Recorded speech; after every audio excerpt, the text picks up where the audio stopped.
Ben wakes up in the Sahara Desert wearing a heavy coat and with a wound on his arm, and will later learn this is happening immediately after the season finale. He's approached by a couple of the random desert guys who are contractually obligated to appear in every scene like this, and they shout in different languages for a while before this happens. Schnoder! Schnoder!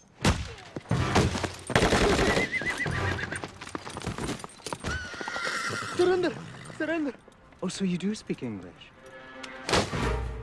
Yeah, Ben's a ninja now. Surprised? He sees a news report of Saeed at Nadia's funeral. Yes, she's dead too. We get just as much closure on the two of them as Danielle and Alex. Ben goes to Iraq and shows him a picture of a man named Ishmael who he says killed Nadia on Widmore's orders. Then Ishmael himself shows up, played by the terrorist from Iron Man, not that it matters because Saeed promptly blows him away, thus getting him the job as Ben's assassin. So the question becomes, did he really kill Nadia for Widmore? Because are you really willing to take Ben's word on that? I'm sure not. This is the same problem I had with a lot of the X-Files. We're given these big pieces of new information, but they're given to us by someone we know full well we can't trust. Why should we pay any attention to this stuff when the writers can easily just have Ben say he was lying if they change their minds about the story they want to tell? And after all, what's more likely, that Widmore would kill Nadia for absolutely no reason, or that Ben would do it to get Saeed on his side? Just look at his face at the end of this scene. Jack and Kate have some sexy fun talk because Kate's still in her Jack phase at the moment. This also features Jack saying that Saeed told him the engines on the boat are screwed up despite them losing contact long before Saeed found that out. Continuity. Then Ray's body washes up on shore with his throat slit, which to mean anything you have to remember he exists, which I certainly didn't at this point. He's not exactly very memorable, is he? At Locke's group, we get a shameless exact repeat of the golf joke from Season 1 with close-ups on everyone's faces as they seem to be talking about life and death, but they're actually playing Risk. And incidentally, Hurley is absolutely right with his strategy, as any fan of Eddie Izzard knows. Australasia, that was the one, Australasia. All the purples. Get everyone on Papua New Guinea and just build up and build up. Kimi forces Alex to turn the brain mush fence off, and the camera work goes to a lot of trouble to hide his face, and I have no idea why. Who the hell else could it possibly be? This sends an automatic message to Ben's house, and when Locke tells him about it, he immediately breaks out the heavy weaponry. Harmless except for his mouth, huh, Locke? He was fine when I last saw him. Which was when? When do you think, genius? He hasn't left the island since you met him.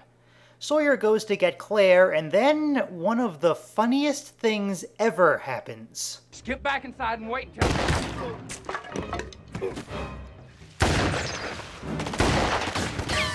Get back inside! Get inside! I did not edit that. They literally turned the house into a clown car of red shirts to get mowed down, and Sawyer says the same thing to each of them. How do you film something like that and expect people to take it seriously? Claire's house is blown up with a rocket launcher, but she survives thanks to plot armor. Seriously, they don't even try to make it believable. After the two of them get inside the house, Kimi sends Miles in with a walkie-talkie. Kimi brings Alex into the front yard and says he'll kill her unless Ben comes out. Ben responds thusly. You have 10 seconds, Ben. Okay, listen. 9. She's not my daughter. 8. I stole her as a baby from an insane woman. She's a pawn, nothing more. She means nothing to me.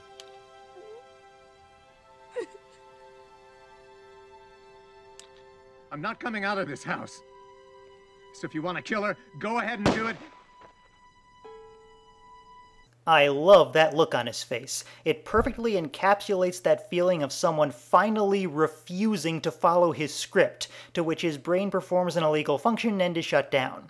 Kudos, Michael Emerson. After Ben goes bye-bye for a bit, he finally talks again. He changed the rules. And that, of course, begs the question, what rules? Yep, we never find out. The best I can figure is that the show's trying to sell us on the idea that Ben and Widmore are like the Elemist and Krayak from Animorphs, and they need a bunch of rules so they don't accidentally blow up the universe as they try to kill each other. And that is pretty darn ridiculous. Ben goes into the secret room that Saeed found, which is then revealed to have its own secret passage. After a while, he comes back covered in soot and tells everyone to run for the woods. As they run out, Hillary appears and goes after Kimi's men. We're clearly supposed to think that Ben actually controls him from this, but it will turn out to be nothing of the sort. So what was he actually doing down there? I don't know.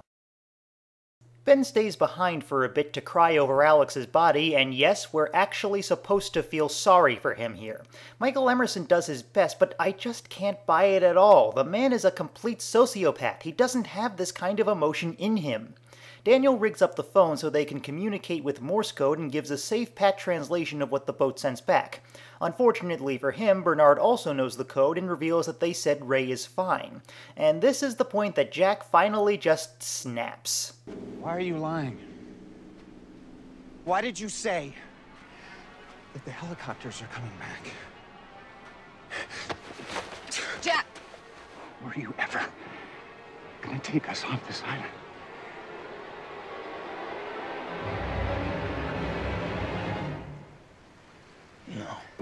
And this causes him to have his own brain shut down as well as an instant ulcer. Drama queen. Locke's group regroups in the woods, and what do you know, the survivors are all people with main character powers. How wonderfully contrived. So there you have it. Locke brought all those people with him on the promise that he'd keep them safe from the evil boat people, and took them to the first place the evil boat people would go. And now they're all dead. I don't even need to say anything at this point. The whole season's been doing a great job on its own, making him look like a psychotic danger to himself and others. Now Ben's plan is to find Jacob's cabin, but since it's already been established that Locke can't find it anymore, they need Hurley's help. Sawyer decides he's had enough and takes Claire, Aaron, and Miles with him to the beach. He tries to get Hurley to come too, to which Locke draws a gun on him. Yeah, just go ahead and keep doing my job for me. Sawyer draws too, and they actually try to make him look like the aggressor here, despite seeing just moments ago that Locke was the one who escalated the situation. Typical. And now one more flash forward. Ben breaks into Widmore's penthouse, but says he's not going to kill Widmore because... We both know I can't do that. Ben will later kill Widmore with no repercussions at all, so what's the deal with that line? Who knows? And I know I said I would save that clip for the finale, but I have to pull out a piece of it here. A killer without conscience or a greater purpose. I had to show you the difference between him and me. I'm here, Charles, to tell you that I'm going to kill your daughter.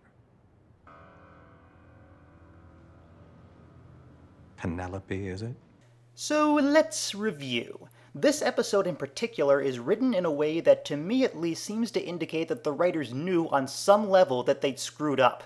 They wanted us to see Widmore as someone worse than Ben, but his being a jerk to Desmond and having an evil British accent just wasn't going to get that done next to all the stuff we've seen Ben do. So they came up with the idea that Widmore kills innocent people and Ben doesn't, even though we only have Ben's word on that. Even the death of Alex could have just been Kimi acting on his own. He's a cartoon military villain straight out of Avatar, after all. But still, let's just go with the idea that Ben was telling the truth, and that is what makes him better than Widmore. Well, he just threatened to kill an innocent person, and we'll later see him try to make good on that. So there goes the whole BS justification anyway.